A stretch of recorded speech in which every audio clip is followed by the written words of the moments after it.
Hello मित्रों, नमस्कार। आपका स्वागत है डीपीएस एकेडमी में। तो जैसा कि आप समझ रहे हैं कि हमारी रोज ये क्लास साइंस की चलती है, जिसमें हम क्लास 10th के जो है महत्वपूर्ण प्रश्न, जो परीक्षा की दृष्टि से अति महत्वपूर्ण प्रश्न हैं, उनको हम एक तरफ से कवर करने की कोशिश कर रहे हैं कि एग्जाम तक हम जो है आपका सिलेबस जो है पूरी तरह से समाप्त कर सकें। तो इसी के साथ जितना सेशन हमारा कल हुआ था उसके आगे आज हम प्रारंभ करते हैं। कल हमने वियोजन अभिक्रिया जो होती है उसके बारे में पढ़ रहे थे, तो उसी के आगे कंटिन्यू करते हैं। तो बने रहिए हमारे साथ और अपनी साइंस को मजबूत करिए। और आज आप लोगों को कुछ नए टीचर जो आएंगे आप लोगों को पढ़ाने के लिए, उनसे आपका परिचय होगा और आपकी बहुत ही अच्छी बेहतरीन क्लासें चलेंगी। इसी के साथ प्रारंभ करते हैं। कल हम मित्रों ने हमने क्या पढ़ा था? कल हमने पढ़ा था कि वियोजन अभिक्रिया, वियोजन अभिक्रिया जो होती है ये कितने प्रकार से होती है? तो ये 3 प्रकार से हो सकती है। कितने प्रकार से मित्रों? 3 प्रकार से। जिसमें हमने क्या पढ़ा था? एक पढ़ा था वो तुम्हारा प्रकाश द्वारा, उसके अलावा एक होता है विद्युत द्वारा, एक होता है ऊष्मा के द्वारा। तो वियोजन अभिक्रिया के बारे में फिर से पढ़ते हैं आज, जहां से हमने छोड़ा था, वियोजन अभिक्रिया। तो इसमें मित्रों आज हमको किससे पढ़ना है? प्रकाश द्वारा, प्रकाश के द्वारा। क्योंकि वियोजन का मतलब होता है टूटना या अपघटन होना। तो ये टूटेगा कैसे? जब हम किसी चीज को गर्म करेंगे, जैसे मान लो कोई जल है, जल को हम क्या कर दें, इसको गर्म करें। तो जब गर्म करेंगे ना, तो कोई भी चीज गर्म करने पर क्या होती है? टूटती है, सूखती है ना। तो यानी कि या तो उसको हम गर्म करें तब वो टूटेगा, या तो उसको हम क्या करें, धूप में रखें, या क्या करें, उसमें बिजली प्रवाहित करें। तो 3 तरह से क्या होती है वियोजन या अपघटन अभिक्रिया। इसमें आज हम क्या पढ़ेंगे? इसमें पढ़ेंगे प्रकाश द्वारा अपघटन, प्रकाश द्वारा अपघटन। प्रकाश द्वारा जो अपघटन होता है, इसमें मित्रों क्या होता है, जैसे तुम्हारा AgCl है, क्या मित्रों? AgCl, silver chloride. इसको जब हम धूप में रखेंगे तब यह Ag अलग हो जाएगा और क्लोरीन अलग, 2 भागों में क्या हो गया? अपघटन हो गया। अपघटन अभिक्रिया की हमने परिभाषा भी पढ़ी है। क्या होता है? जब कोई एकल उत्पाद 2 या 2 से अधिक, जब कोई एकल पदार्थ तत्व या यौगिक 2 या 2 से अधिक उत्पादों में क्या होता है? विभक्त हो जाता है, तब उसे हम वियोजन अभिक्रिया या अपघटन अभिक्रिया कहते हैं। तो इसमें मित्रों जो Ag तुम्हारा है ये अलग देखो हो गया और Cl तुम्हारा अलग। तो यहाँ पर क्या मित्रों? Cl2, सिंगल Cl जो है नहीं लिखा जाता है, क्योंकि क्लोरीन क्या होता है? 2 परमाणु अणु होता है। तो यहाँ पर क्लोरीन जो है या Cl2, यहाँ पर Ag, इधर कितना मित्रों Cl है? तो यहाँ पर एक ही है। इसमें हम क्या करेंगे? 2 से गुणा करा देंगे। यहाँ पर भी क्या कराएंगे? 2 से गुणा। अब यहाँ पर Ag कितना हो गया? 2, इधर भी कितना है? 2। Cl कितने इधर हैं? 2 हैं, इधर भी कितने हैं? 2 हैं। मित्रों इधर वाले क्या होते हैं? ये जो होते हैं उत्पाद होते हैं। इधर वाला क्या होता है? अभिकारक या क्रियाकारक होता है। तो ये मित्रों तुम्हारा था प्रकाश द्वारा अपघटन। इसके बाद में अब है विद्युत अपघटन, विद्युत अपघटन। विद्युत के द्वारा अपघटन यानी कि जब हम जलीय विलयन में जल जो है उसमें क्या कर दें? बिजली प्रवाहित कर दें। H2O जैसे है, इसमें क्या कर दें? बिजली यदि प्रवाहित कर दें तो यह 2 भागों में टूटता है। किसमें टूटेगा? तो इसमें मित्रों जो चीज है वही तो टूटेगा। इसमें क्या है? हाइड्रोजन है और क्या? ऑक्सीजन है। तो 2 भागों में क्या होता है? ये टूट जाता है। अब यहाँ पर हाइड्रोजन 2 है, ऑक्सीजन कितना है? 2 है। इधर हमको बैलेंस करना है, तो बैलेंस करने के लिए इसमें ऑक्सीजन को 2 बनाना है। तो क्या करेंगे? इसमें हम 2 से गुणा करा देंगे। जल जो है इसमें क्या कर देंगे? 2 से गुणा।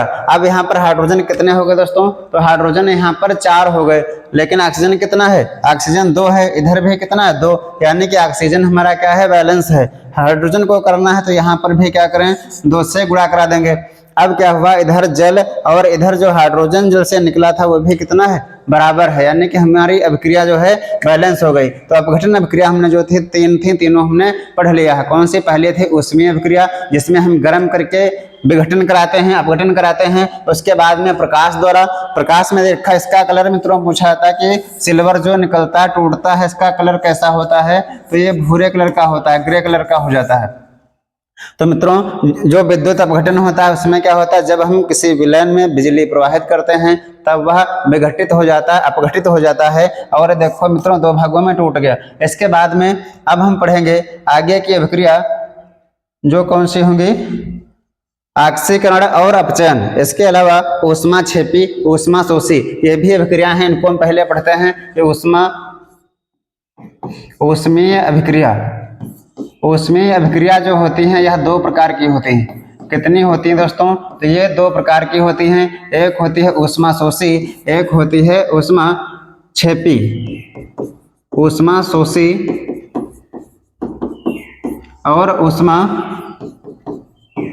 ऊष्मा छेपी अभिक्रिया कितने प्रकार की मित्रों? दो प्रकार की होती हैं। एक होती है ऊष्मा छेपी और एक होती है ऊष्मा शोषी अभिक्रिया। तो सबसे पहले हम ऊष्मा जो होती है अभिक्रियाएं होती कैसी हैं? तो वो अभिक्रियाएं जिनको हम ऊष्मा दें या ऊष्मा उसमें से निकले उन अभिक्रियाओं को हम ऊष्मीय अभिक्रिया कहते हैं। यानी कि जिनका संबंध ऊष्मा से होता है, ताप से होता है, उनको हम क्या कहते हैं? ऊष्मीय अभिक्रिया कहते हैं। ये कितने प्रकार की होती हैं? दो प्रकार की। एक होती है ऊष्मा छेपी और एक होती है ऊष्मा शोषी। तो ऊष्मा छेपी क्या होती है? वह अभिक्रिया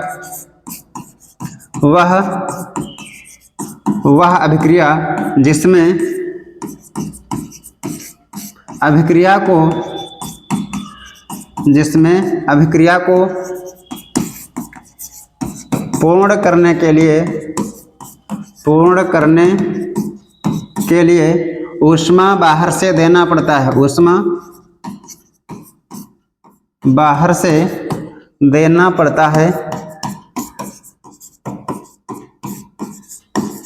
देना पड़ता है, ऊष्मा शोषी अभिक्रिया कहलाती है। शोषी का मतलब दोस्तों सोखना होता है, यानी कि जिसको बाहर से ऊष्मा देना पड़ता है उसे हम क्या कहते हैं? ऊष्मा शोषी अभिक्रिया। और वहीं पर जो ऊष्मा छेपी होती है, छेपी का मतलब मित्रों निकलना होता है, यानी कि ऐसी अभिक्रिया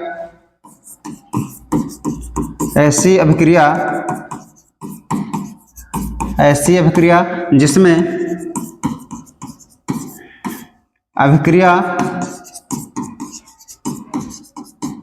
होने पर ऊष्मा का उत्सर्जन होता है। ऊष्मा का उत्सर्जन, इसका मतलब मित्रों निकलना होता है। ऊष्मा का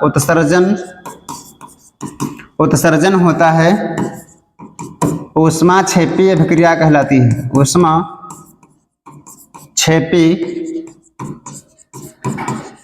ऊष्मा छेपी अभिक्रिया कहलाती है। तो मित्रों हमने इसको पढ़ा कि ऊष्मीय अभिक्रियाएं क्या होती हैं? ऐसी अभिक्रियाएं जिनमें हमको ऊष्मा या तो देना पड़े बाहर से या उसमें से ऊष्मा निकलती है। यानी कि ऐसी अभिक्रियाएं जिनका संबंध किससे होता है? ऊष्मा से होता है, टेम्परेचर से होता है। उन अभिक्रियाओं को हम ऊष्मीय अभिक्रिया कहते हैं। यह दो प्रकार की होती हैं, ऊष्मा शोषी अभिक्रिया और ऊष्मा छेपी अभिक्रिया। ऊष्मा छेपी अभिक्रिया कौन सी होती हैं? वे अभिक्रियाएं जिनमें अभिक्रिया होने पर बहुत काफी मात्रा में क्या निकलती है? ऊष्मा निकलती है, ताप निकलता है, उसे हम क्या कहते हैं? ऊष्मा छेपी। और वहीं पर हमारा क्या है? ऊष्मा शोषी अभिक्रिया वे अभिक्रियाएं होती हैं जिनको अभिक्रिया को करने के लिए हमको बाहर से इनको गर्म करना पड़ता है, यानी कि हमको ऊष्मा देना पड़ता है, उन्हें हम कहते हैं ऊष्मा शोषी अभिक्रिया। अब इनके हम एग्जाम्पल पढ़ते हैं क्या होते हैं। जैसे पहला हमारा है ऊष्मा छेपी। ऊष्मा छेपी पढ़ते हैं। ऊष्मा छेपी अभिक्रिया, ऊष्मा छेपी जो होती है, जैसे इसमें मित्रों हम क्या लेंगे? CaO, ये होता है बिना बुझा चूना। क्या होता है? बिना बुझा चूना। अब इसको हम किस में मिलाएंगे? जल जो होता है H2O, ये क्या है मित्रों? इसका नाम होता है कैल्शियम ऑक्साइड। ये मित्रों क्या है? ये हमारा है जल। ये क्या है दोस्तों? ये है जल। अब जब हम जैसे ही बिना बुझा चूना में जल मिलाते हैं और जल मिलाने पर ये क्या होता है? बहुत ही तीव्र मात्रा से इसमें क्या होती है? ऊष्मा निकलती है। और ये बनाता क्या है? तो बिना बुझा चूना H2O के साथ में मिलकर के HCaOH का होल्टोज, यानी कि ये हमारा बना लेता है बुझा चूना। इसको हम पानी चूना कहते हैं। और इसमें से क्या निकलेगा? इसमें से काफी मात्रा में ऊष्मा निकलती है, यानी कि ये अभिक्रिया कौन सी हुई? ऊष्मा छेपी अभिक्रिया। जिसमें ऊष्मा निकलती है कौन सी होती है? ऊष्मा छेपी अभिक्रिया। और जिसमें हमको बाहर से ऊष्मा देना पड़ता है उसे हम कहते हैं ऊष्मा शोषी अभिक्रिया। तो ये वाली अभिक्रिया मित्रों कौन सी है? ये अभिक्रिया हमारी है कौन सी? ऊष्मा छेपी अभिक्रिया। ऊष्मा छेपी अभिक्रिया जो होती है, ऊष्मी क्षेपी अभिक्रिया में क्या होता है, इसमें काफी मात्रा में क्या होता है मित्रों, ऊष्मा निकलती है। क्या निकलेगी, ऊष्मा। तो ये मित्रों कौन सी ऊष्मा क्षेपी अभिक्रिया हुई। अब इसमें जो ये लिखे गए हैं ना, इसके कई नाम होते हैं, जैसे इसको हम बताते हैं CaO जो होता है, इसके और सारे नाम होते हैं, जैसे CaO, इसी को हम क्या कहते हैं, इसी को हम कली चूना कहते हैं। क्या कहेंगे दोस्तों, इसी को हम कली चूना कहते हैं। कई बार आया है कली चूना क्या होता है, इसी को हम बिना बुझा चूना कहते हैं,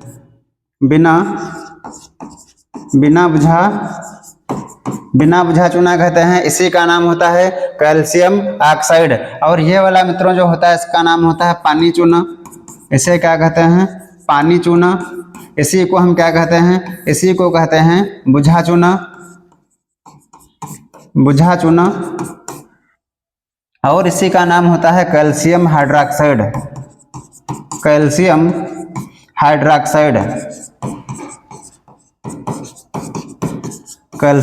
हाइड्रोक्साइड। तो चूना मित्रों होता है 3 प्रकार का, उसमें से 2 आपने पढ़ लिया, कौन सा, CaO, ये क्या है कैल्शियम ऑक्साइड, या कली चूना, या बिना बुझा चूना, यानी कि इसका मतलब है सूखा चूना। इसमें पानी की मात्रा नहीं है, लेकिन जब इसमें हमने पानी मिला दिया तब क्या बना, कैल्शियम हाइड्रोक्साइड। इसको हम पानी चूना, बुझा चूना या CaO, इसका वोल्टेज फार्मूला रासायनिक सूत्र होता है, और इसमें से काफी मात्रा में ऊष्मा निकली है। अब इसके अलावा एक चूना और होता है, और मित्रों क्या होता है, एक चूना इसमें और होता है, वो कौन सा होता है, वो तुम्हारा होता है कैल्शियम कार्बोनेट। क्या होगा, CO3। इसको हम क्या कहते हैं, कैल्शियम कार्बोनेट, या इसी को कहा जाता है, लिखेंगे कैल्शियम कार्बोनेट। इसी को हम पत्थर चूना कहते हैं। क्या मित्रों कहेंगे, पत्थर चूना कौन सा होता है, तो पत्थर चूना कैल्शियम कार्बोनेट को कहा जाता है। इसी को हम क्या कहते हैं, खड़िया कहते हैं, खड़िया, चाक, संगमरमर। और इसी का मित्रों क्या होता है, अंडे का छिलका पूछा था किसका बना होता है, तो अंडे का छिलका भी इसी का बना होता है। अंडे का छिलका किसका होता है, ये तुम्हारा CaCO3 जो होता है उसका बना होता है। इसको हम पत्थर चूना कहते हैं। और संगमरमर, चाक, खड़िया, ये सब क्या होते हैं, तो CaCO3 ये चूना होता है। तो चूना कितने प्रकार का होता है, 3 प्रकार का होता है। कौन सा, पानी चूना, बिना बुझा चूना और पत्थर चूना। तो अब हमने क्या मित्रों पढ़ा यहाँ पर, ऊष्मा क्षेपी अभिक्रिया। तो ऊष्मा क्षेपी अभिक्रिया वह अभिक्रिया होती है जिसमें ऊष्मा काफी मात्रा में अभिक्रिया होने पर निकलती है, वह होती है ऊष्मा क्षेपी। अब पढ़ेंगे ऊष्मा शोषी अभिक्रिया। कौन सी, ऊष्मा शोषी अभिक्रिया। ऊष्मा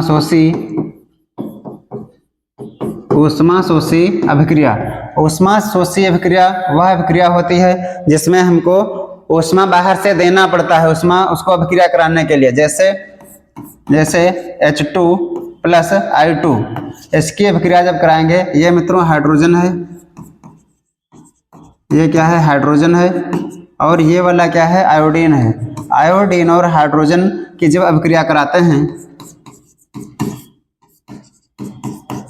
तब बनेगा हाइड्रोजन आयोडाइड। क्या बनेगा मित्रों, हाइड्रोजन आयोडाइड बनता है। और इसमें से क्या होता है, ऊष्मा इसको हमको बाहर देना पड़ता है। जब देना पड़ेगा, इसका निशान हम नीचे को लगाते हैं, यानी कि इसको हमको ऊष्मा देनी पड़ रही है। और यहाँ पर निशान काहे का होगा, माइनस का होगा, क्योंकि इसमें क्या हो रहा है, ऊष्मा हमको देनी पड़ रही है ना। तो जिसमें ऊष्मा देना पड़ता है वो कौन सी होती है, ऊष्मा शोषी अभिक्रिया होती है। कौन सी होगी मित्रों, ऊष्मा शोषी अभिक्रिया होती है। इसके बाद में एक और एग्जाम्पल होता है, जैसे ये तुम्हारा सल्फर कार्बन है, कार्बन की अभिक्रिया हम किससे कराएंगे, सल्फर से जब कराते हैं तब ये क्या बनेगा, CH2 बनता है। क्या बनेगा मित्रों, CH2 बनता है। और इसमें से ऊष्मा जो निकलती है ये है तुम्हारी, इसमें से ऊष्मा क्या करना पड़ता है मित्रों, देना पड़ता है। कितने देना पड़ेगा, तो इसमें ऊष्मा की मात्रा जो होती है देना पड़ता है, उसका तुम्हारा होता है 200, यानी 20,000 जो होगा, इसमें कितने देना पड़ेगा, 20,000 कैलोरी इसमें ऊष्मा कितनी देनी पड़ेगी बाहर से, तो 20,000 कैलोरी ऊष्मा देना पड़ता है। ये भी कौन सी अभिक्रिया है मित्रों, ये भी हमारी है ऊष्मा शोषी अभिक्रिया। यानी कि हमने कौन सी अभिक्रिया पढ़ ली, संयोजन अभिक्रिया, अपघटन अभिक्रिया जिसको हम वियोजन कहते हैं, उसके बाद में वियोजन 3 प्रकार की होती है, उन तीनों को हमने अच्छे से पढ़ा। अब कौन सी है ऊष्मीय अभिक्रिया, कितने प्रकार की होती हैं, 2 प्रकार की। एक होती है ऊष्मा शोषी अभिक्रिया जिसमें हमको ऊष्मा देना पड़ता है, वह होती है ऊष्मा शोषी। और ऊष्मा क्षेपी अभिक्रिया वह अभिक्रिया जिसमें हमको ऊष्मा बाहर प्राप्त होती है, यानी कि जिसमें हमको ऊष्मा मिलती है, उसमें से क्या निकलता है, टेम्परेचर, ताप निकलेगा। जैसे बिना बुझा चूना है, उसमें पानी डालोगे, घर में देखे होगे जब पुताई वगैरह होती है चूना आता है और उसको पानी में डाला पूरी बाल्टी इसमें रखा जाता है, पूरा गर्म हो जाता है। क्यों होता है, क्योंकि उसमें से ऊष्मा निकलती है। तो वो कौन सी अभिक्रिया होती है, ऊष्मा क्षेपी अभिक्रिया होती है। अब इसके बाद में हम पढ़ेंगे ऑक्सीकरण और अपचयन अभिक्रियाएं। कौन सी, ऑक्सीकरण, ऑक्सीकरण अभिक्रिया, ऑक्सीकरण अभिक्रिया। ऑक्सीकरण अभिक्रिया कौन सी अभिक्रिया होती है, तो वह अभिक्रिया जिसमें ऑक्सीजन का योग तथा हाइड्रोजन और इलेक्ट्रॉन का निष्कासन होता है, उस अभिक्रिया को हम कहते हैं ऑक्सीकरण अभिक्रिया। क्या कहेंगे दोस्तों, तो जिसमें ऑक्सीजन जो होती है उसका योग होगा, लिखेंगे वह अभिक्रिया, वह अभिक्रिया जिसमें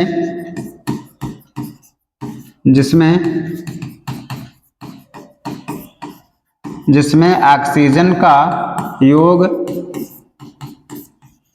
और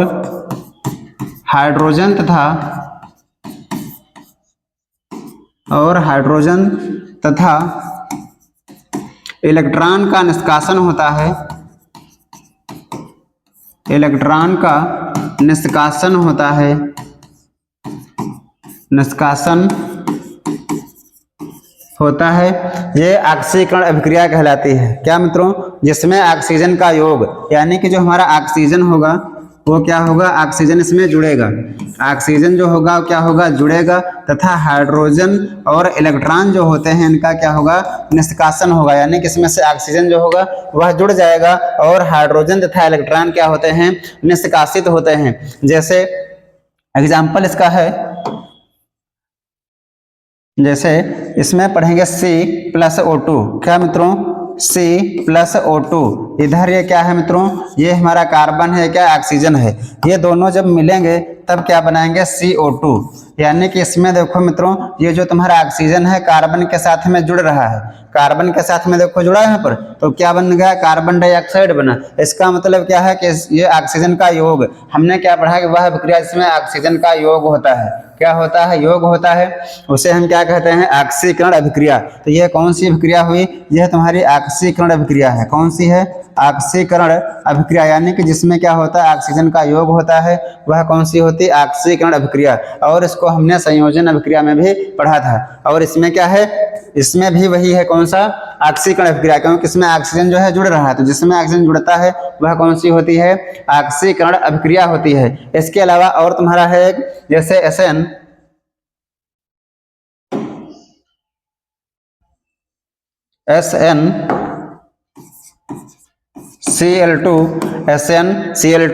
प्लस Cl2, इसकी अभिक्रिया जब हम कराएंगे तो मित्रों बनेगा SnCl4।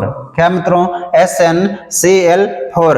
अब इसमें जो हो रहा है ये मित्रों कौन सी अभिक्रिया है तुम्हारी, ये भी ऑक्सीकरण अभिक्रिया है, क्योंकि इसमें जो है क्लोरीन इससे जुड़ रहा है, इससे जुड़ रहा है, यानी जिसमें योग होता है कौन सी होगी, ऑक्सीकरण अभिक्रिया। और जिसमें निष्कासन होता है हाइड्रोजन इलेक्ट्रॉन का, उसे हम अपचयन अभिक्रिया कहते हैं। अब इसके बाद में अगला हमारा है अपचयन अभिक्रिया।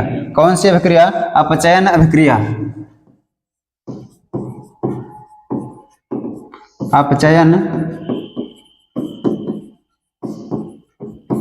अपचयन अभिक्रिया, ये मित्रों इसके बिल्कुल ही विपरीत होती है। इसमें क्या होता है, हाइड्रोजन जुड़ेगा तथा हाइड्रोजन इलेक्ट्रॉन जुड़ते हैं तथा ऑक्सीजन का निष्कासन होता है। तो वह अभिक्रिया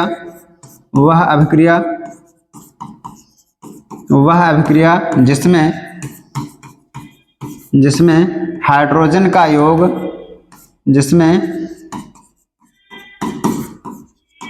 जिसमें हाइड्रोजन का योग और हाइड्रोजन का योग तथा ऑक्सीजन का निष्कासन और ऑक्सीजन का निष्कासन होता है,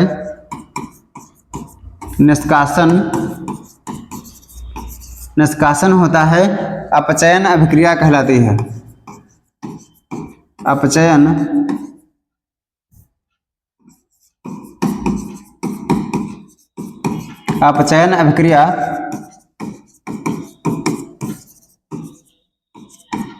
अभिक्रिया कहलाती है। कौन सी अभिक्रिया अपचयन होती है? जिसमें हाइड्रोजन का योग होगा तथा ऑक्सीजन और हाइड्रोजन का योग और ऑक्सीजन तथा इलेक्ट्रॉन का निष्कासन होता है, उसे हम क्या कहते हैं? उसे हम अपचयन अभिक्रिया कहते हैं। अपचयन अभिक्रिया क्या होती है? जिसमें हाइड्रोजन क्या होगा मित्रों? हाइड्रोजन जुड़ेगा, हाइड्रोजन इलेक्ट्रॉन क्या होते हैं? जुड़ते हैं, यानी कि H2 और इलेक्ट्रॉन जो है ये दोनों क्या होंगे? ऐड होंगे, और ऑक्सीजन जो होगा इसका क्या होगा? निष्कासन होगा, इसकी कमी होगी। तो वह अभिक्रिया जिसमें ऑक्सीजन की कमी तथा हाइड्रोजन और इलेक्ट्रॉन का जुटना होता है, इनका जुड़ना होता है, उसे हम क्या कहते हैं? उसे कहते हैं अपचयन अभिक्रिया। अपचयन में क्या होगा दोस्तों? फिर से कहेंगे, हाइड्रोजन और इलेक्ट्रॉन का जुटना होगा, जुड़ना होगा, इनको क्या जुट जाएंगे, ये जुड़ेंगे, और इसमें से ऑक्सीजन की कमी हो जाएगी, ऑक्सीजन का ह्रास होगा। जिसमें ऑक्सीजन का ह्रास होता है, हाइड्रोजन की वृद्धि होती है, उसे हम क्या कहते हैं? अपचयन अभिक्रिया कहते हैं। और इसके विपरीत हमारी कौन सी थी? इसके विपरीत, इसके उल्टा थी तुम्हारी ऑक्सीकरण।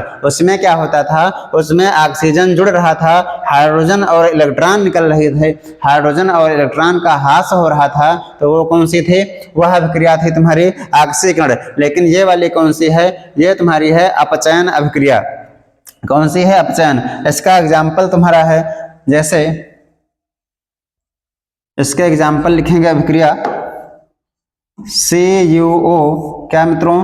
कॉपर ऑक्साइड और हाइड्रोजन, कॉपर ऑक्साइड और हाइड्रोजन, इनकी अभिक्रिया जब हम कराएंगे तो बनेगा तुम्हारा Cu प्लस H2O। अब इसमें मित्रों देखो, यहाँ पर क्या था? यहाँ पर ये कॉपर ऑक्साइड था, क्या था? यहाँ पर कॉपर ऑक्साइड। लेकिन यहाँ पर क्या है मित्रों? केवल कॉपर है, यानी कि यहाँ पर एक ऑक्सीजन की क्या हो गई है? कमी हो गई। देखो मित्रों, यहाँ पर क्या हो रहा है?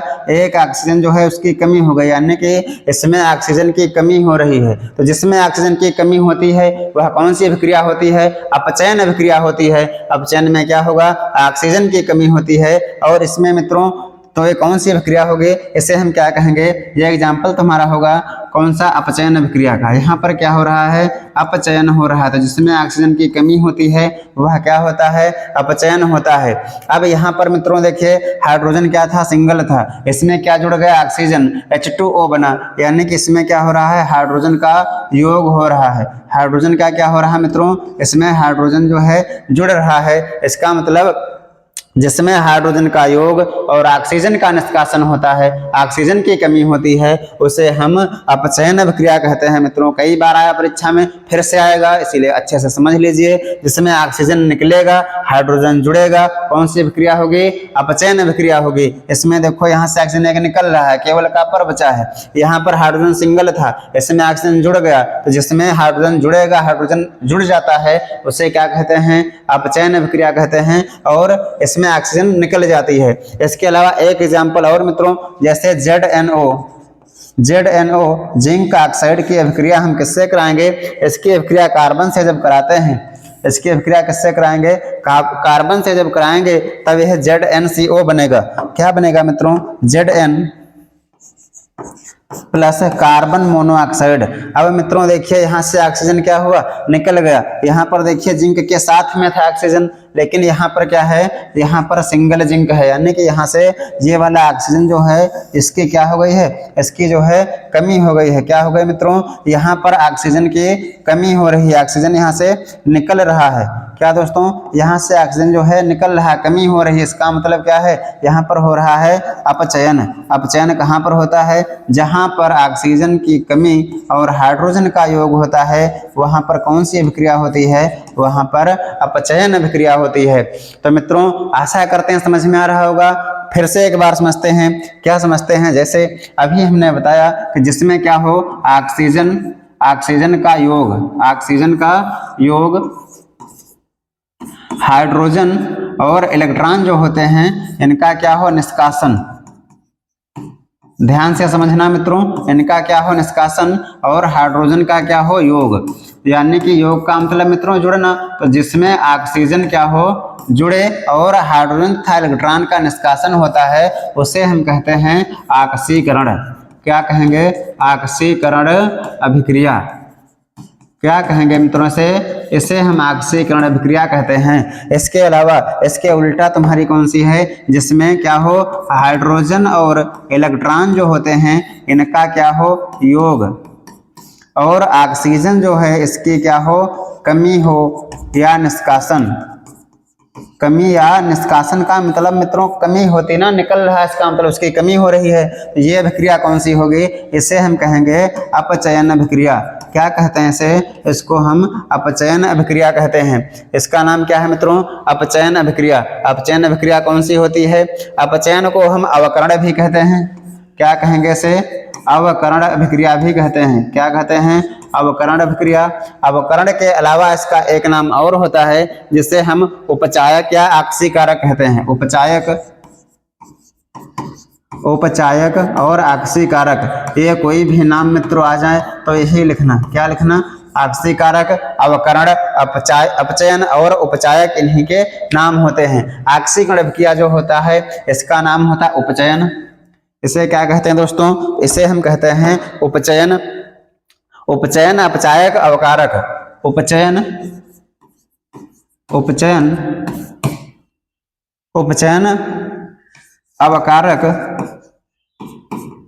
अवकारक।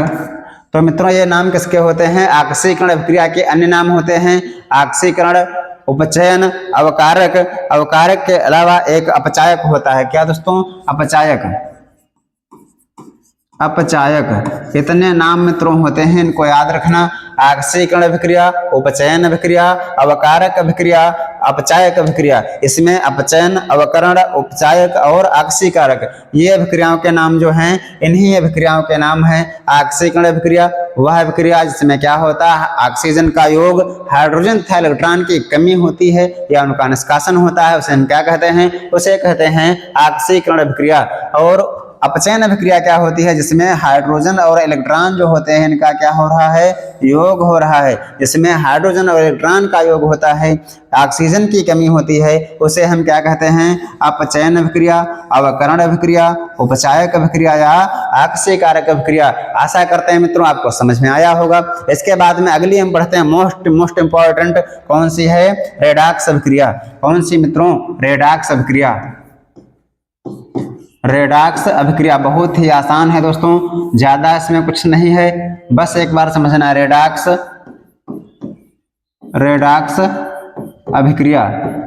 अभिक्रिया जो है कौन सी होती है? तो वह अभिक्रिया कौन सी अभिक्रिया मित्रों? वह अभिक्रिया जो हमने पढ़ा है भी ऑक्सीकरण और अपचयन।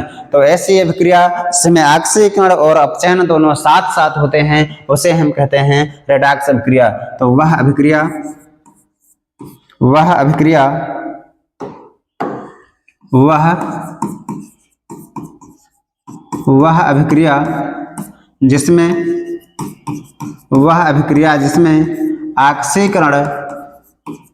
जिसमें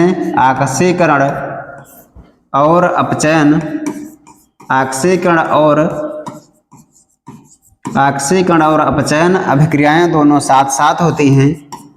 ऑक्सीकरण अभिक्रियाएं दोनों साथ साथ होती हैं, दोनों साथ साथ होती हैं, उसे हम रेडॉक्स अभिक्रिया कहते हैं। उसे हम रेडॉक्स अभिक्रिया कहते हैं। क्या दोस्तों? कौन सी होती है रेडॉक्स अभिक्रिया? तो रेडॉक्स अभिक्रिया का सीधा सा मतलब ये है जो ऑक्सीकरण और अपचयन दोनों से मिलकर बनी है, यानी कि जिसमें ऑक्सीकरण और अपचयन दोनों साथ साथ में होते हैं उसे हम रेडॉक्स अभिक्रिया कहते हैं। तो रेडॉक्स अभिक्रिया जो होती है इसके एग्जाम्पल हम पढ़ते हैं। जैसे हमारा है H2 । H2S है। क्या दोस्तों? H2S hydrogen sulphide. H2S जो होता है इसकी अभिक्रिया हम कराएंगे क्लोरीन से। किससे मित्रों? क्लोरीन से। Cl2 क्लोरीन से कराएंगे तब ये हमारा बनेगा H2HCl और सल्फर। HCl और सल्फर यानी कि हाइड्रोजन क्लोराइड और यहाँ पर क्या है ये हाइड्रोजन सल्फाइड। तो हाइड्रोजन सल्फाइड की अभिक्रिया क्लोरीन से कराएंगे तो HCl प्लस सल्फर बनेगा। अब यहाँ पर मित्रों देखिए क्या हो रहा है, यहाँ पर सल्फर जो है ये निकल रहा है। सल्फर क्या हो रहा है? सल्फर यहाँ से हट रहा है यानी कि हाइड्रोजन क्या है? सिंगल बच रहा है ना। तो यहाँ पर जो होगा हाइड्रोजन की जो है कमी हो रही है। यहाँ पर क्या बचा? केवल सल्फर बचा है। इसका मतलब क्या है दोस्तों? यहाँ पर जो इसका मतलब क्या है? हाइड्रोजन इसमें से निकल गया है यानी कि यहाँ पर क्या हो रहा है? हाइड्रोजन की कमी हो रही है। क्या हो रहा है? हाइड्रोजन की कमी हो रही है। जब हाइड्रोजन की कमी होगी तब इसका मतलब मित्रों कौन सी अभिक्रिया हुई? हाइड्रोजन की कमी किसमें होती है? आकसीकरण में होती है। किसमें होती है? आकसीकरण में। तो यहाँ पर कौन सी अभिक्रिया है वाली?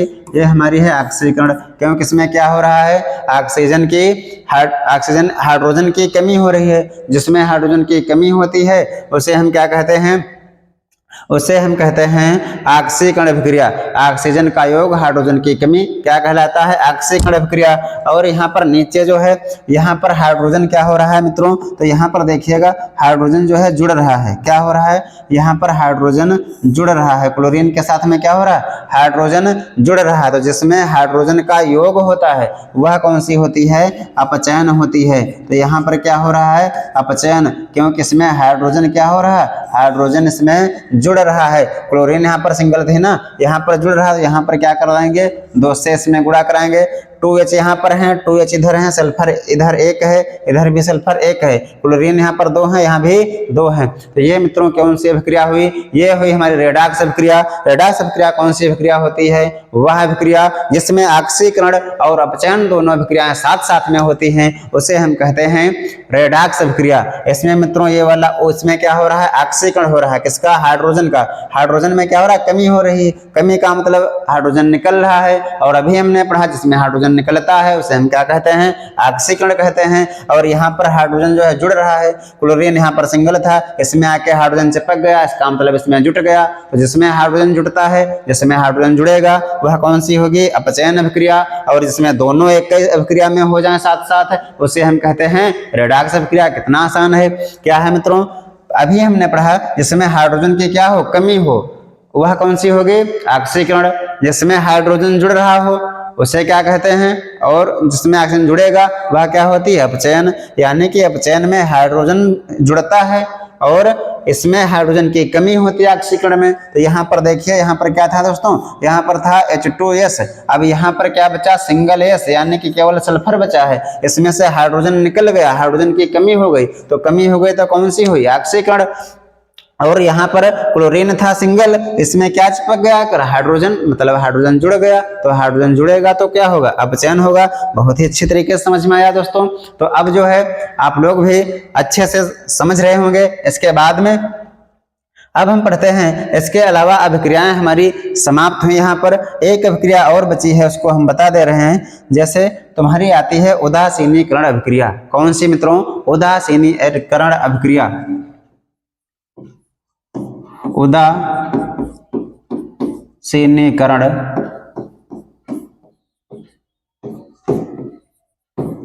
उदासीनीकरण अभिक्रिया।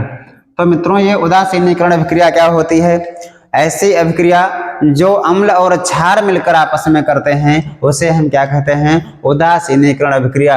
यानी कि उदासीन का मतलब जैसे प्लस और माइनस मित्रों होते हैं, दोनों मिल जाए, मिलकर क्या कर देते हैं? उदासीन कर देंगे। उदासीन का मतलब बिल्कुल नॉर्मल। तो यानी कि अम्ल और क्षार जब हम मिलाएंगे तो उसको क्या कर देंगे? वो उदासीन कर देंगे। उदासीनीकरण अभिक्रिया कौन सी होगी? यह हमेशा 2 चीजों के बीच में होती है, वो हमारे होते हैं अम्ल और क्षार। क्या होंगे मित्रों? एक तरफ होगा अम्ल, दूसरा क्या होगा? क्षार होगा। दूसरे तरफ क्या होगा? क्षार होगा। अभी दोनों जब मिलेंगे तब क्या बनाएंगे? एक लवण कोई बनाएंगे। समझ में आ रहा है मित्रों? तो अम्ल और क्षार मिलकर क्या बनाते हैं? लवण बनाते हैं। इस अभिक्रिया को हम क्या कहते हैं? उदासीनीकरण अभिक्रिया कहते हैं। एग्जाम्पल जैसे इसका हम लेते हैं HCl प्लस NaOH। क्या मित्रों? पहले हम परिभाषा इसकी लिख लेते हैं। उदासीनीकरण अभिक्रिया क्या होती है? वह अभिक्रिया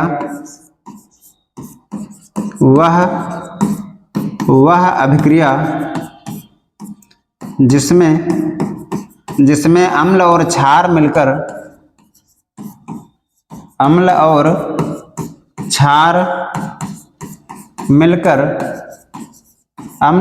मिलकर लवण बनाते हैं, लवण का निर्माण करते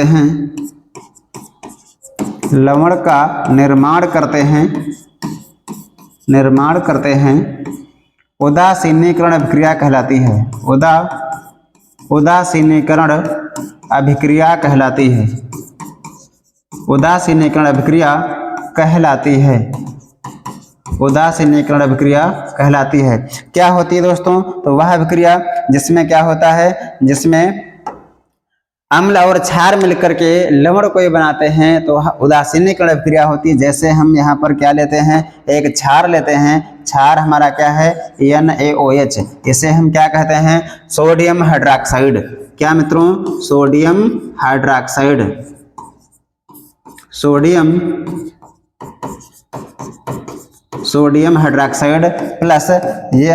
प्लस हम लेंगे मित्रों कौन सा? HCl, हाइड्रोजन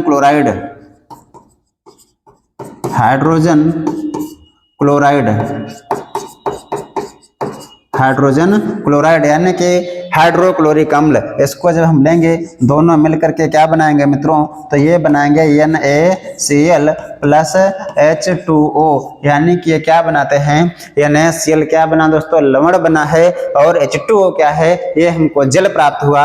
अब इसको बैलेंस कर लीजिए। यहाँ पर एक Cl है, यहाँ पर एक Cl है, हाइड्रोजन इधर 2 हैं, इधर भी कितने हैं मित्रों? 2 हैं। सोडियम इधर 1 है, इधर भी कितना है? 1 है। तो मित्रों ये जो हमारी अभिक्रिया है ये कौन सी है? उदासीनीकरण अभिक्रिया। ये हमारा क्या बना? Sodium chloride. और इसे ही हम क्या कहते हैं? इसे ही हम कहते हैं नमक। क्या कहते हैं दोस्तों? तो इसे ही हम कहते हैं, क्या कहेंगे दोस्तों? इसे ही हम कहते हैं नमक, सोडियम क्लोराइड। और ये मित्रों क्या है? ये हमारा है जल। तो यहाँ पर क्या बना? लवण बना। तो इस अभिक्रिया को हम क्या कहते हैं मित्रों? इस अभिक्रिया को हम कहते हैं, इस अभिक्रिया को क्या कहेंगे? इसे हम कहते हैं उदासीनीकरण अभिक्रिया। तो वह अभिक्रिया जिसमें अम्ल और क्षार मिलकर के क्या बनाते हैं? लवण और जल बनाते हैं, उसे हम क्या कहते हैं? उदासीनीकरण अभिक्रिया कहते हैं। इसमें हमेशा 2 चीजें भाग लेंगी अभिकारक के रूप में। एक क्या होगा? एक होगा हमारा अम्ल, और दूसरा क्या होता है? दूसरा क्षार होता है। दोनों मिलेंगे क्या बनाएंगे? लवण का निर्माण करते हैं। अब मित्रों ये जो हमारी अभिक्रिया कौन सी है? ये अभिक्रिया हमारी हो गई, ये कौन सी अभिक्रिया मित्रों हुई? तो ये अभिक्रिया हमारी हुई है कौन सी? तो ये अभिक्रिया हमारी हुई है कौन सी अभिक्रिया मित्रों? तो ये अभिक्रिया हमारी हुई है उदासीनीकरण अभिक्रिया। कौन सी अभिक्रिया है? उदासीनीकरण अभिक्रिया। अब इसको हम अच्छे से समझ लिए हैं। आप लोग जो है अब सारी की सारी अभिक्रियाएं एक बार रिवाइज करना, और जो भी कमी रह गई हैं उनको फिर से एक बार वीडियो पर देख लेना, और पुनः जो है आगे फिर से हम पढ़ते हैं। सबसे पहले हमने क्या पढ़ा? सबसे पहले पढ़ा कि अभिक्रिया क्या होती है। रासायनिक अभिक्रिया क्या होती है? तो रासायनिक अभिक्रिया जब 2 या 2 से अधिक पदार्थों को आपस में मिला करके कोई एक नया पदार्थ बनता है तो उसे हम रासायनिक अभिक्रिया कहते हैं। इनके प्रकारों को हमने पढ़ा। अभिकारक क्या होते हैं? तो जो रासायनिक अभिक्रिया को करने के लिए उसमें भाग लेते हैं उसे हम क्या कहते हैं? अभिकारक कहते हैं। और जो हमको प्राप्त होते हैं उनको हम उत्पाद कहते हैं। अब इसके बाद में मित्रों, उत्पाद के बाद में फिर हमने पढ़ा उत्प्रेरक क्या होते हैं। जो किसी भी रासायनिक अभिक्रिया को तेज व धीरे करते हैं उन्हें हम उत्प्रेरक कहते हैं। इसके बाद में संयोजन अभिक्रिया हमने पढ़ा, वियोजन पढ़ा, विस्थापन पढ़ा, द्विविस्थापन पढ़ा। इसके अलावा बहुत सारी अभिक्रियाएं जो हमने कर ली है। शायद अब यहाँ पर पढ़ना है हमें कौन सी अभिक्रिया, तो इसमें नहीं रही है शायद। अब हमको पढ़ना है इसमें कौन सा? अब इसमें पढ़ना है संक्षारण। क्या मित्रों? इस लेसन में एक बहुत ही इंपॉर्टेंट चीज है क्या? संक्षारण। क्या मित्रों? संक्षारण बहुत बार एग्जाम में आया है, फिर से दोस्तों आएगा, तो अच्छे से पढ़ना इसको। संक्षारण, संक्षारण का मतलब ही मित्रों होता है नष्ट होना। क्या मित्रों? नष्ट होना। आखिर क्या नष्ट होना? धातुओं का नष्ट होना। यानी कि संक्षारण वह प्रक्रिया होती है, संक्षारण वह प्रक्रिया वह प्रक्रिया जिसमें कोई धातु वायु अथवा नमी की उपस्थिति में वायु और नमी को पाकर नमी की उपस्थिति में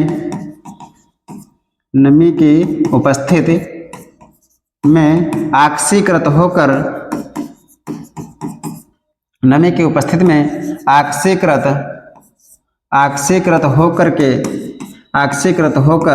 उस धातु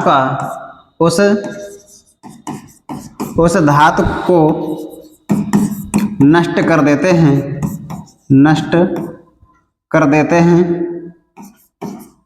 उस धातु को धीरे धीरे नष्ट करने को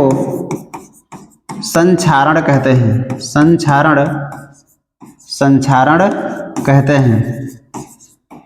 ये क्या होता है दोस्तों संक्षारण?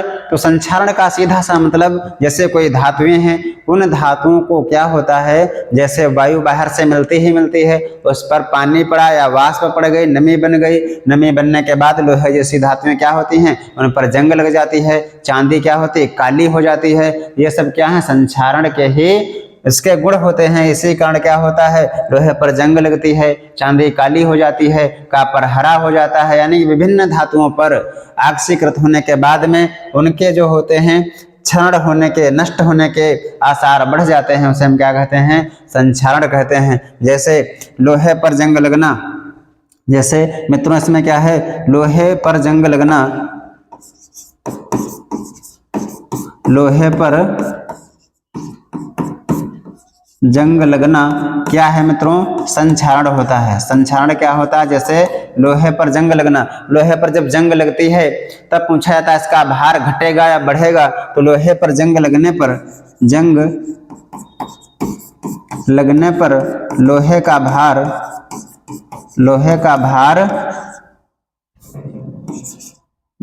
भार बढ़ता है। क्या होगा मित्रों, लोहे का भार बढ़ता है। क्या बढ़ेगा, लोहे का भार बढ़ जाता है। और यदि मित्रों ये ऑप्शन में दिया हो कि भार पहले बढ़ता है फिर घटता है, तो मित्रों वही सही होगा। यदि केवल एक ऑप्शन दिया है तो लगाएंगे लोहे का भार बढ़ता है। अब इसकी अभिक्रिया जो होती है, ये होती क्या है अभिक्रिया, तो जैसे मित्रों अभिक्रिया हमने क्या लिया, लोहा, क्या है मित्रों हमारे पास Fe है, आयरन। अब Fe जो है यह वातावरण से क्या पाएगा, ऑक्सीजन और नमी पाएगा। कितना, H2O। मुझे नहीं पता है कि कितना जल जो है लोहे पर पड़ा हुआ है, इसीलिए हमने मान लिया H2O, यानी कि जल के कितने अणु हैं, X अणु हैं। कितने अणु हैं, X अणु जल के हैं। वो किस पर पड़े हैं, लोहे पर पड़े हैं। वातावरण में क्या है, हवा है। अब ये दोनों मिलकर के क्या दोस्तों बना लेंगे, दोनों मिलकर के बनाएंगे क्या मित्रों, जंग, Fe2O3। ये मित्रों जो होता है फेरस ऑक्साइड या आयरन ऑक्साइड, फेरस ऑक्साइड, इसी को हम मित्रों क्या कहते हैं, इसी को हम कहते हैं जंग। क्या कहेंगे, जंग कहते हैं। और इसका कलर पूछा जाता है तो इसका कलर जो होता है लाल भूरा होता है। न जाने कितनी बार दोस्तों आया है, तो इसको याद रखना। कैसा कलर होता है, लाल भूरा होता है। कैसा कलर होगा मित्रों, इसका कलर जो होता है लाल भूरा होता है। अब मित्रों यहाँ पर क्या भी बचा है, यहाँ पर हमने ऑक्सीजन ले लिए ना, तो यहाँ पर भी XH2O बचा है। क्या बचा है, XH2O। ये हमारा पूरा क्या है, जंग का फार्मूला होता है। जंग का सूत्र क्या होता है, Fe2O3 × XH2O। मित्रों आशा करते हैं आपको अभिक्रिया समझ में आई कि लोहे पर जंग कैसे लगती है। हमारा लोहा यहाँ पर कितना है, 2 अणु है। यहाँ पर कितना अणु है, 1 है। यहाँ पर हम क्या कर देंगे, 2 से गुणा करा देंगे। अब मित्रों जो यहाँ पर तुम्हारा है, ये क्या बनकर तैयार हुआ, ये हमारा बन गया जंग। अब जंग का रंग कैसा होता है, लाल और भूरा होता है। बहुत बार आया कि जंग का रंग कैसा होता है, लाल भूरा होता है। लोहे पर जंग लग जाती है तो लोहे का भार घटता है कि बढ़ता है, तो तुरंत बता देना। आपको क्या बताना है, लोहे का भार बढ़ जाता है। ये नहीं बताना लोहा कम हो जाता है। कम तो बाद में होता है, जंग लगने के बाद जब जंग टूट कर गिर जाती है फट जाती है तब कम होता है, लेकिन जब जंग लगती है तब लोहे का भार बढ़ता है। अब मित्रों इसके बचाने के उपाय, जैसे तुम्हारा और इसमें है मित्रों एग्जाम्पल एक कि जैसे हमारा चांदी है, चांदी क्या हो जाती है, चांदी जो होती है काली हो जाती है। क्या होती है, चांदी क्या होती है, काली हो जाती है। दूसरा हमारा है चांदी का काला होना। दूसरा है क्या मित्रों, चांदी का रंग काला होना, काला होना। और मित्रों इसमें क्या होता है, संक्षारण में कापर जो होता है, कापर पर हरे रंग की परत चढ़ना, हरे रंग की परत जम जाना, परत जम जाना। ये सब मित्रों क्या होते हैं, संक्षारण के ही कारण होता है, यानी कि ये धातुएं खराब होने लगती हैं। पीतल पर कापर पर हरा हरा कलर का जम जाता है कार्बन जैसा, और चांदी काली हो जाती है, लोहा लाल भूरा हो जाता है, जंग लग जाती है।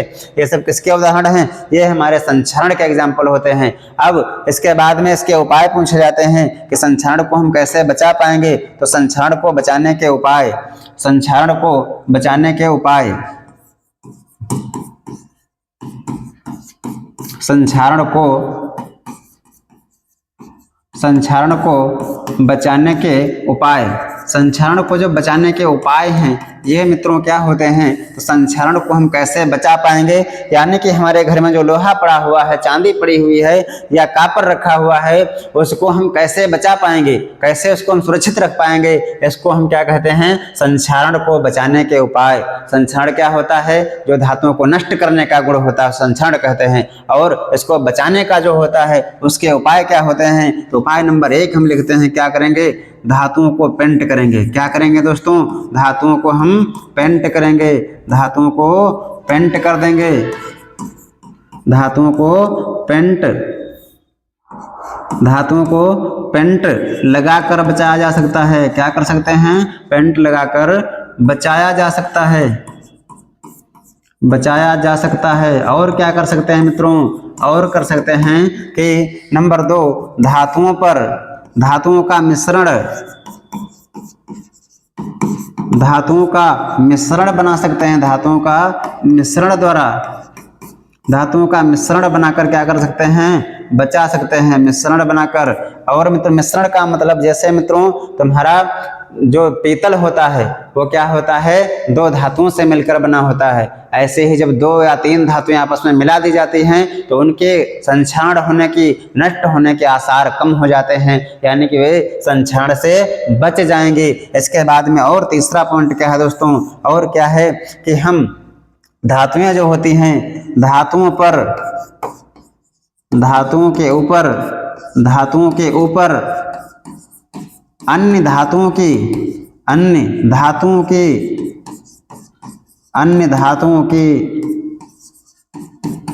परत को चढ़ा देते हैं, अन्य धातुओं की परत को चढ़ाकर बचा सकते हैं, परत को चढ़ाकर बचा सकते हैं। क्या दोस्तों, क्या कर सकते हैं, बचा सकते हैं। कैसे बचाएंगे, एक धातु जैसे लोहा हमारा है, लोहे के ऊपर परत चढ़ा दी जाए जस्ते की, या अन्य धातुओं पर किसी अन्य धातु की परत को चढ़ाकर उसको हम रोक सकते हैं, उसको क्षण होने से बचा सकते हैं, वो हमारी धातु खराब नहीं होगी। तो मित्रों पूछा जाता है, क्या पूछते हैं कि जो हमारा लोहा होता है, क्या होता है, लोहा होता है, उस लोहे पर जो परत चढ़ाई जाती है, क्या मित्रों, लोहे पर जो परत चढ़ाई जाती है किसकी चढ़ाई जाती है। तो लोहे को बचाने के लिए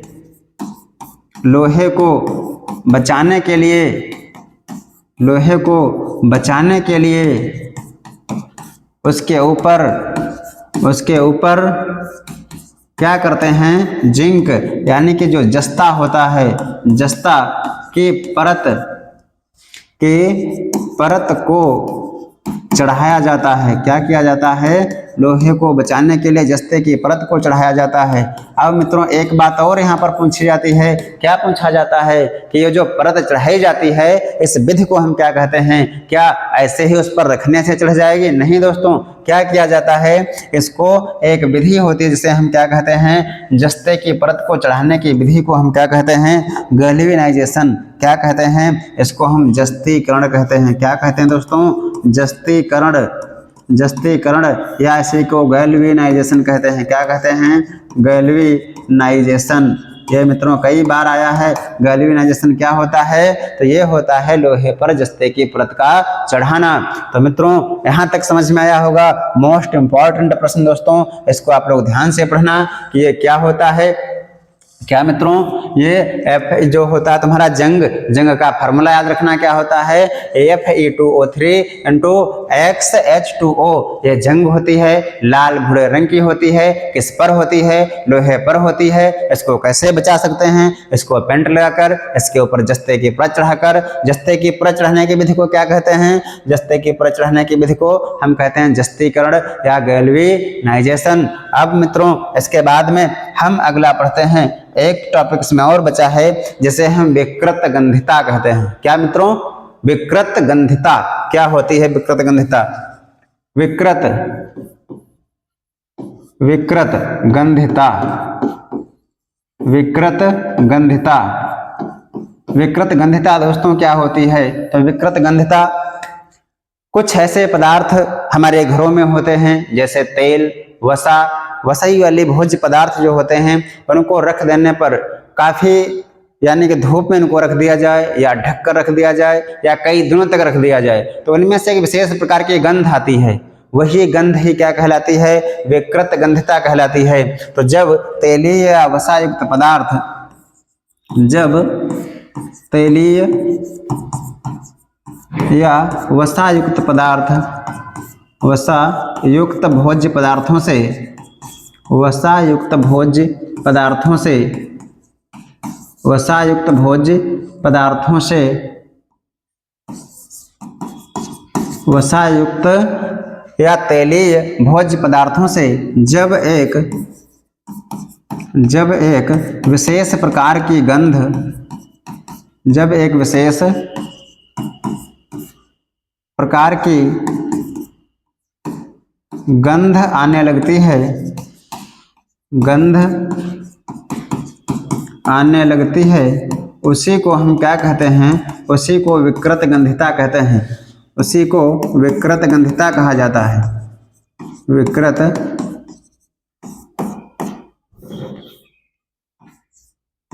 विकृत गंधिता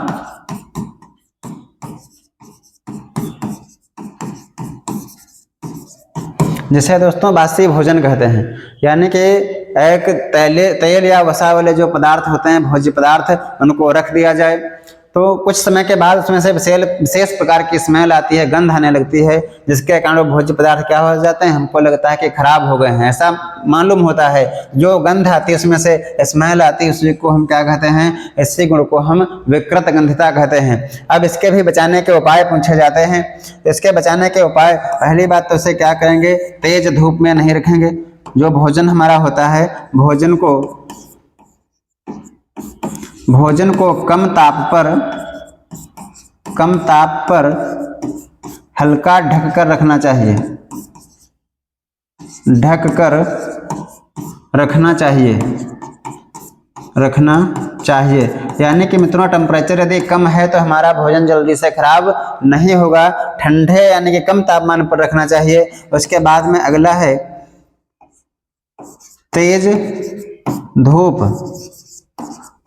या सूर्य के प्रकाश में नहीं रखना चाहिए, या सूर्य के प्रकाश से दूर रखना चाहिए, अगला है मित्रों, भोजन अधिक दिनों तक नहीं रखना चाहिए। भोजन अधिक दिनों तक नहीं रखना चाहिए। कहने का मतलब दोस्तों ये नहीं भोजन आज बनाया गया उसको रख दो 2 दिन बाद खाओ, ऐसा नहीं। यदि ऐसा करेंगे तो विकृत गंधिता का शिकार हो चुका होगा और आप बीमार पड़ जाएंगे। तो मित्रों हमारा लेसन जो है समाप्ति की ओर। अब इसके बाद में अगला लेसन हम जो भी बायोलॉजी हो या केमिस्ट्री जो भी स्टार्ट करेंगे वो इसी के आगे पूरा विधिवत चैप्टर कराए जाएंगे। आप लोग टेंशन बिल्कुल मत लेना, क्योंकि अभी महीने बचे हैं तुम्हारे पास, कितने 3, और हम पूरी कोशिश करेंगे 3 महीने पर आपका सिलेबस 2 दिन में 1 चैप्टर हुआ है मित्रों। चैप्टर कितने हैं? 15। सोचो यदि 1 महीने में हो जाएंगे ना ये, तो आपका रिविजन भी हो जाएगा। तो बने रहिए हमारे साथ, और लगातार ठंडी बढ़ रही है, ठंडी से डरना नहीं है, क्योंकि ठंडे में और पढ़ने में आनंद आता है। तो घबराना नहीं है, आपको बने रहना है, ठंड से नहीं डरना है। लक्ष्य तुम्हारा तो आपके सामने है, और उस लक्ष्य को, कोई मंजिल जो होती है वो इतनी आसान नहीं होती है, और यदि आप उस पर चल रहे हैं तो वो मिलने से भी दूर नहीं होती है, आपको मिलेगी एक दिन। और परीक्षाएं तो कठिन होती हैं, तो माना चलती कठिन परीक्षा, माना चलती कठिन परीक्षा, पर मेहनत मेरा हथियार है, गुरुओं से लेकर शिक्षा, अर्जुन रण को तैयार है। सब्र कमैया बांध टूटे, सब्र कमैया बांध टूटे, गला किस्मत का घोटूंगा, बस 3 महीने बाकी है, मैं टॉप करके लौटूंगा, मैं टॉप करके लौटूंगा। इसी के साथ दोस्तों, जय हिंद, जय भारत, मिलते हैं नेक्स्ट वीडियो में।